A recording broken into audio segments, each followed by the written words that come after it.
No programa Hora Extra dessa semana, você vai saber como o Corregedor-Geral da Justiça do Trabalho, Brito Pereira, avaliou o TRT da 18ª Região durante correição. Vai saber também quais são os requisitos da Aposentadoria Rural Especial. E no bloco de entrevistas, a nossa conversa é com o desembargador José Eduardo Chaves, que fala sobre a prova eletrônica e o processo em rede. Aguardamos você.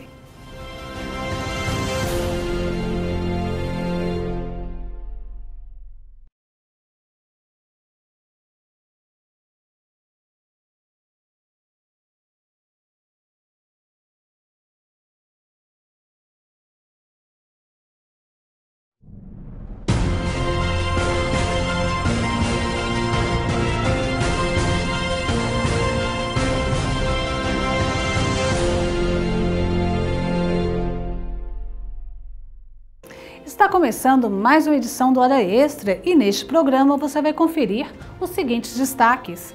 O Corregedor-Geral da Justiça do Trabalho, ministro Brito Pereira, encerra a correição no TRT da 18ª Região, fazendo elogios e recomendações.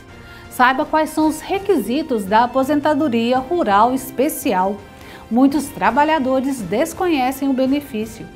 E no bloco de entrevistas, a nossa conversa é com o desembargador José Eduardo Chaves, do TRT da 3ª Região Minas Gerais.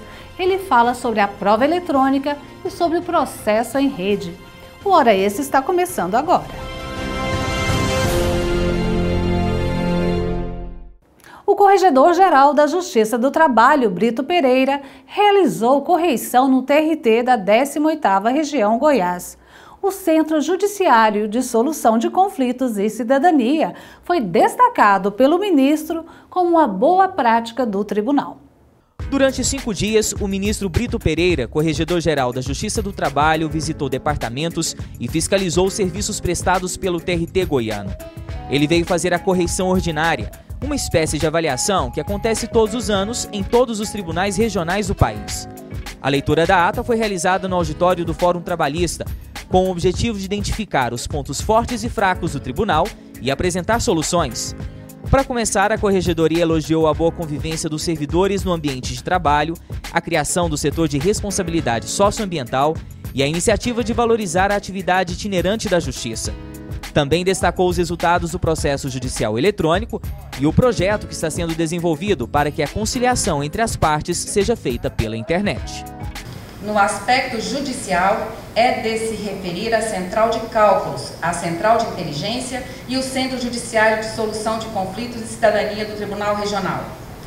Conforme tem sido ressaltado, o primeiro grau é a porta de entrada e de saída da Justiça do Trabalho, onde se encontra o maior gargalo, que é a execução. Nesse particular, aferiu-se que a taxa de congestionamento no primeiro grau na fase de execução situa-se em 72,3%, média nacional de 69,3%. No quesito celeridade, o TRT de Goiás está entre os mais rápidos do Brasil. No segundo grau, o prazo médio entre o recebimento e o julgamento do recurso ficou em 79 dias, acima da média nacional, que é de 99 dias.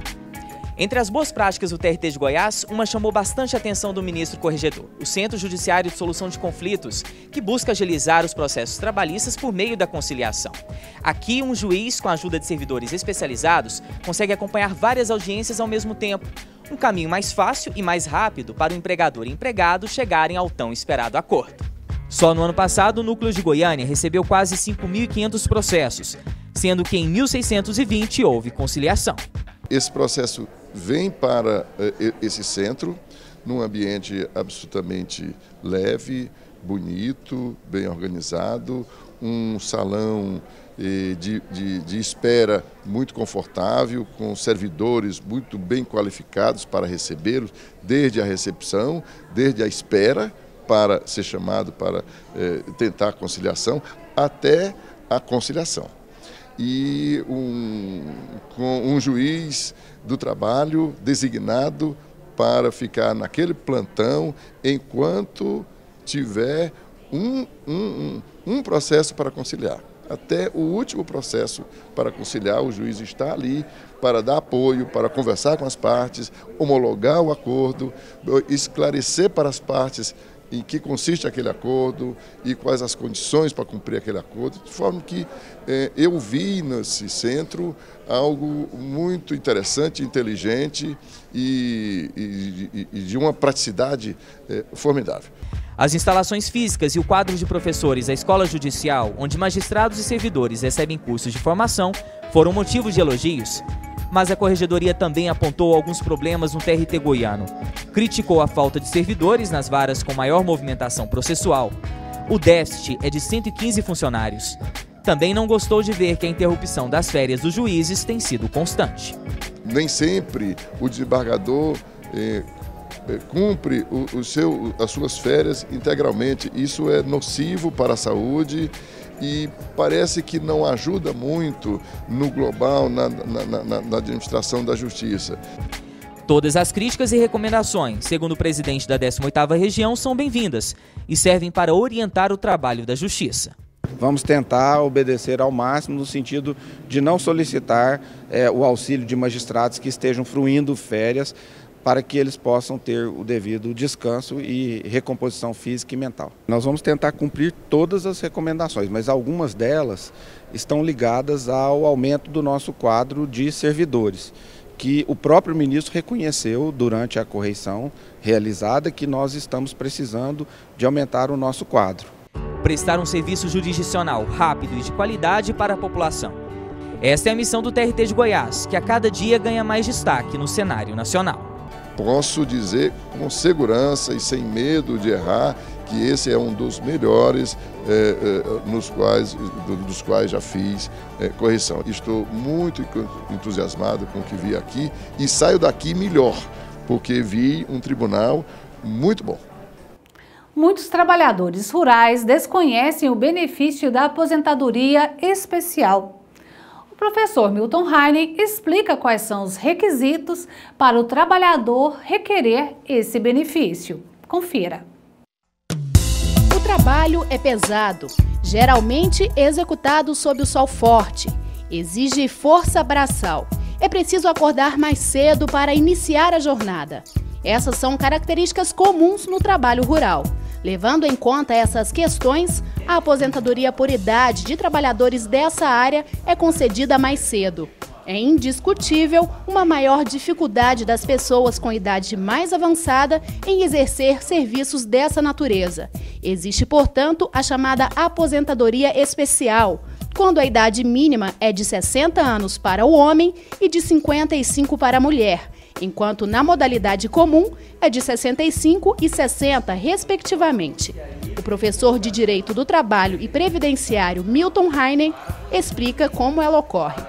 Ele precisa comprovar no mínimo 15 anos de efetivo exercício da atividade rural e aí, contando com a idade mínima que a lei fixou de forma diferenciada para ele, 60 anos homem e 55 anos a mulher, comprovando cada um especificamente o exercício da atividade rural, ele consegue a sua aposentadoria por idade, evidentemente no valor de um salário mínimo nesse caso. Para cada benefício, é necessário comprovar o tempo de atividade rural. O professor alerta que muitos desses trabalhadores não têm conhecimento do direito desses benefícios e nem do quanto é preciso trabalhar para fazer a requisição. Podem ser intermitentes, a própria lei usa a expressão de forma continuada ou não. Ele poderia, eventualmente, nesse meio tempo, ter exercido uma outra atividade por um certo tempo. Mas se ele comprovar 15 anos de atividade rural, ele tem o direito a essa aposentadoria como segurado especial. O maior problema nessas situações diz respeito à comprovação do exercício da atividade rural, individualmente ou em regime de economia familiar ao longo de todo o período de carência exigido pela lei. Por isso, uma recomendação é muito importante. O trabalhador deve se inscrever junto ao INSS. Para isso, ele pode solicitar auxílio dos sindicatos que os representam. Caso contrário, outras situações podem comprovar o período trabalhado.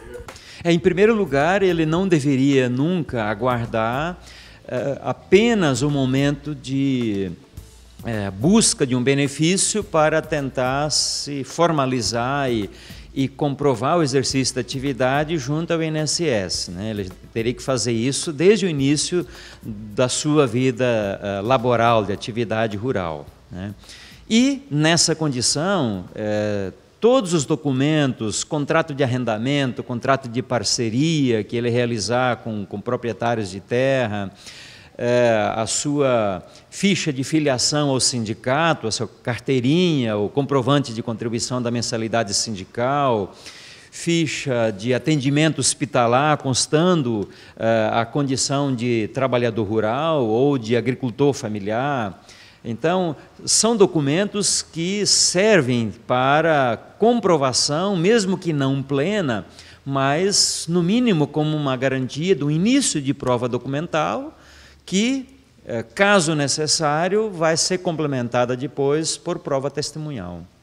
E daqui a pouco nós vamos conversar com o desembargador José Eduardo Chaves, que vai falar sobre a prova eletrônica e sobre o processo em rede. Voltamos em instantes.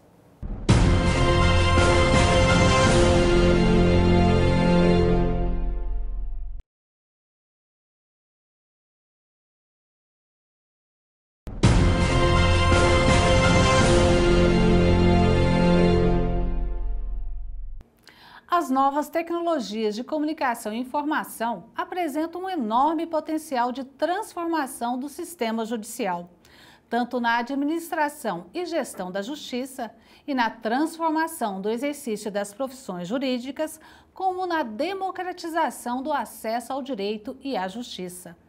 Não há mais separação rígida entre o mundo do processo e as relações sociais. Com a internet, nasce um novo modo de pensar o processo.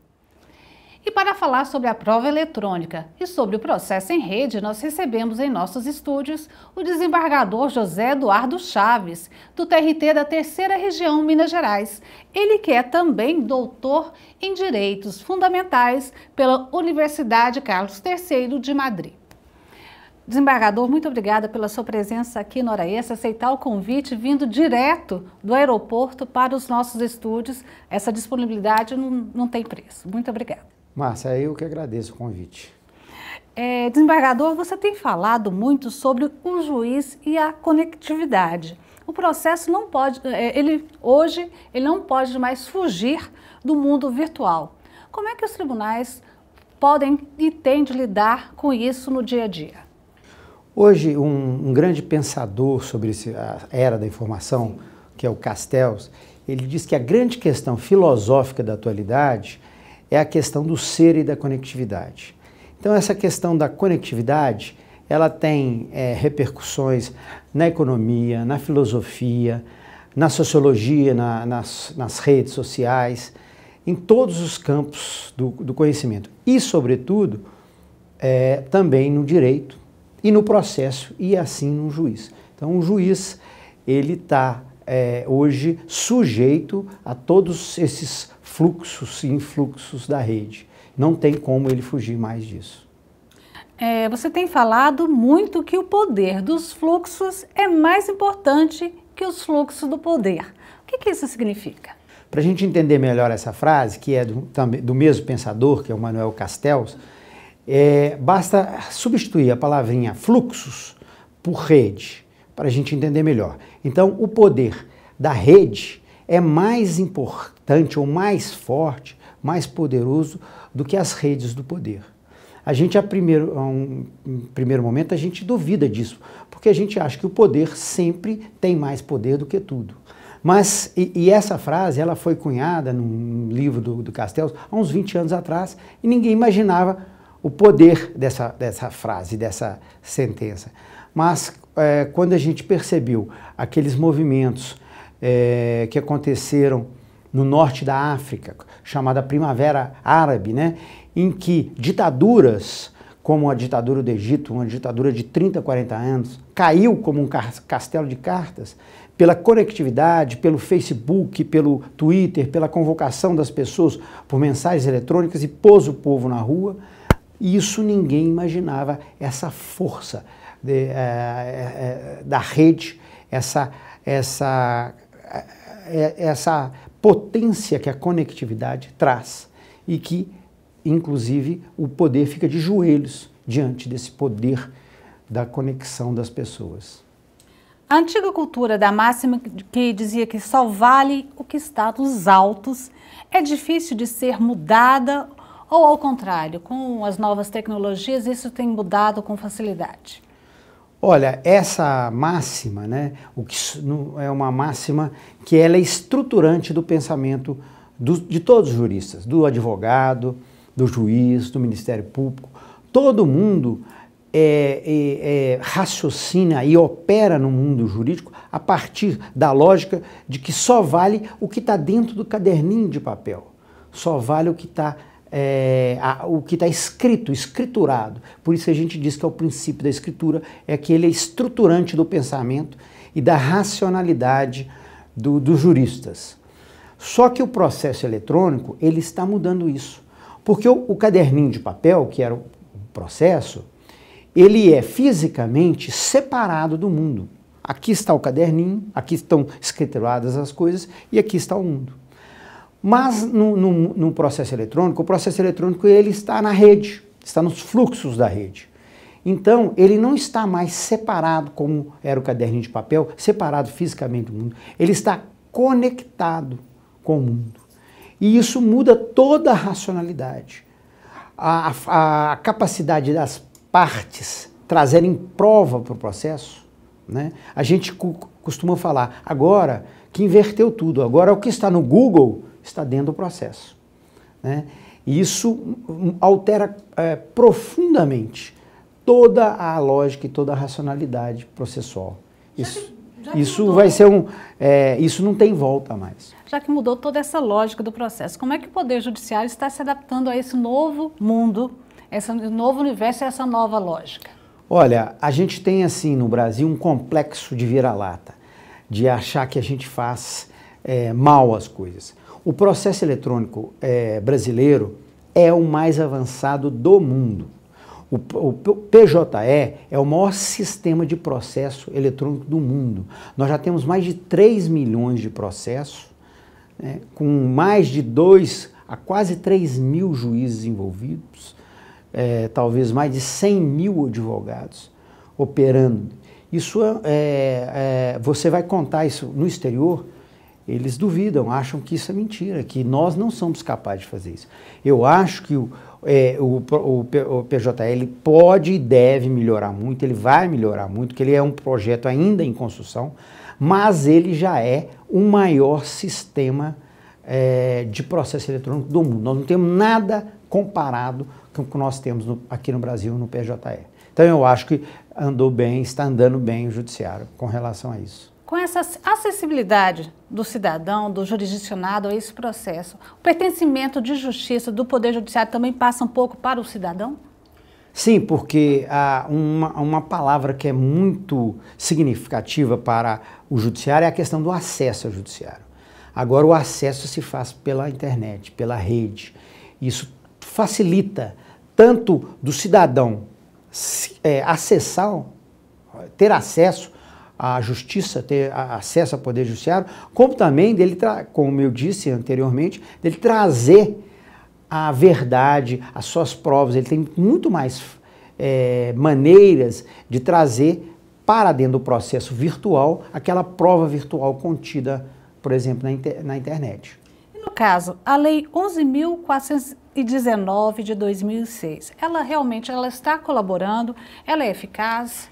Ela veio em boa hora? Eu acho que é uma lei excelente, uma lei assim de primeiro mundo. Ela não desce a detalhes, porque não pode descer. Em tecnologia você não pode descer em detalhes, porque a cada dia tem inovações, então ela não pode ser. Mas ela garantiu alguns princípios que são fundamentais. Primeira coisa, ela garantiu que o processo eletrônico se opere pela internet, com acesso livre pela internet, porque na época da lei houve vários lobbies no Congresso Nacional para que fosse através de intranets, redes fechadas que seriam cobradas do cidadão, dos advogados. E isso foi uma grande vitória da lei que consagrou que o processo eletrônico tem que ser aberto pela internet. E a segunda grande vitória dessa lei é que o software, o programa do processo eletrônico, ele tem que ser preferencialmente software livre, aberto.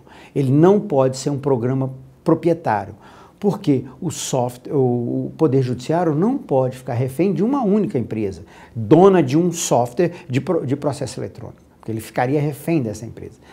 Infelizmente, nós temos alguns tribunais na Justiça Comum que estão reféns, mas, graças a Deus, na Justiça do Trabalho, todos estão no processo eletrônico. Certo. Nós vamos para um rápido intervalo e voltamos já. Hoje falando sobre prova eletrônica e processo em rede. Não saia daí. Voltamos em instantes.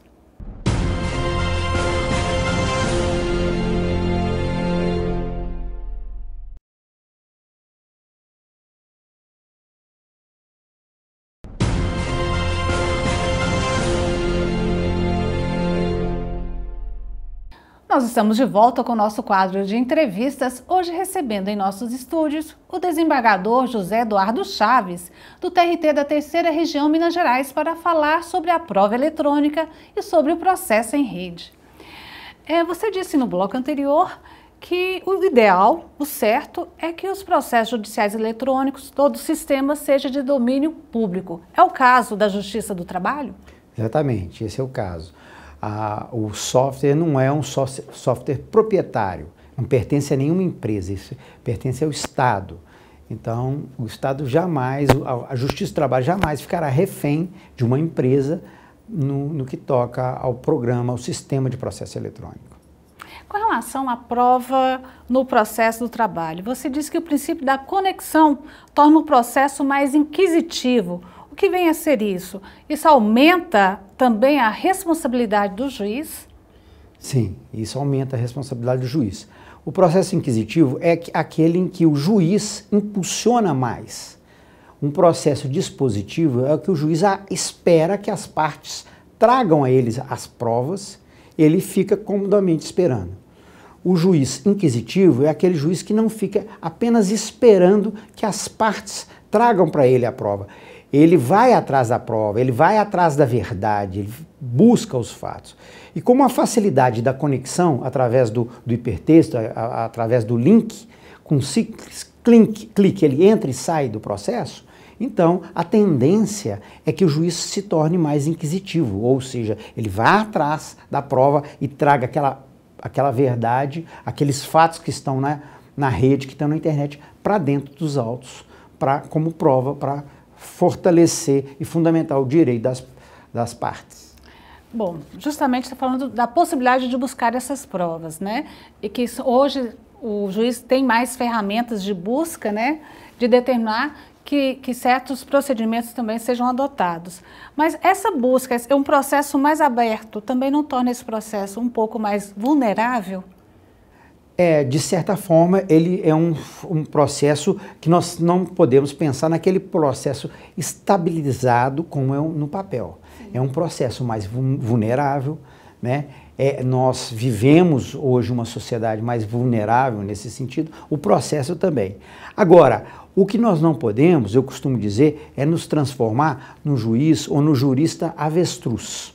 O jurista avestruz, o que é o avestruz? É aquele animal que, quando aparece um perigo, ele enfia a cabeça no buraco e pensa que assim ele está em segurança. Então, o jurista ou o juiz, da mesma forma, ele não pode agir da mesma forma, ele não pode achar, olha, para ter segurança, para não ter um processo vulnerável, eu vou enfiar a cabeça dentro do processo e vou fingir que a internet não existe, né? É o avestruz virtual que eu costumo chamar. Ele tem que se aventurar, agora tomando as cautelas, que existem formas de se acautelar contra essa vulnerabilidade. E o que diz o novo CPC com relação à prova eletrônica? Ele traz uma segurança, nesse caso, para o magistrado? Olha, o novo CPC foi uma grande, enorme, imensa, colossal ducha de água fria na área de processo eletrônico. Ele é um CPC do século XXI com a cara do século XIX. Então, ele trata da prova eletrônica, trata do processo eletrônico, mas de uma forma muito superficial, né? Foi uma grande decepção para o mundo, para todos aqueles que estão envolvidos no processo eletrônico. Foi uma grande decepção, porque ele trata de forma ele não aprofunda nas questões, as grandes questões que teriam que ser enfrentadas, a própria questão da conectividade dos autos com o mundo, que é uma questão chave, ela passada muito lateralmente, não enfrenta. Então, infelizmente, o novo CPC, eu acho que ele tem vida curta, em pouco tempo ele vai ser alterado. E justamente também porque os magistrados têm buscado essa conectividade até para instrumentalizar, por exemplo, a execução dos autos, né? E também para a busca justamente dessas provas, não é isso? Exatamente.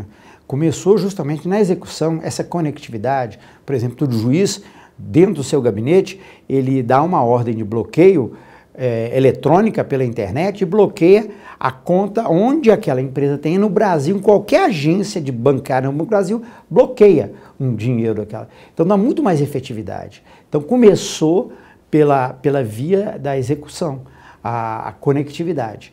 Mas infelizmente o novo CPC é uma decepção quanto a isso. E o que seria uma prova ilícita no mundo virtual?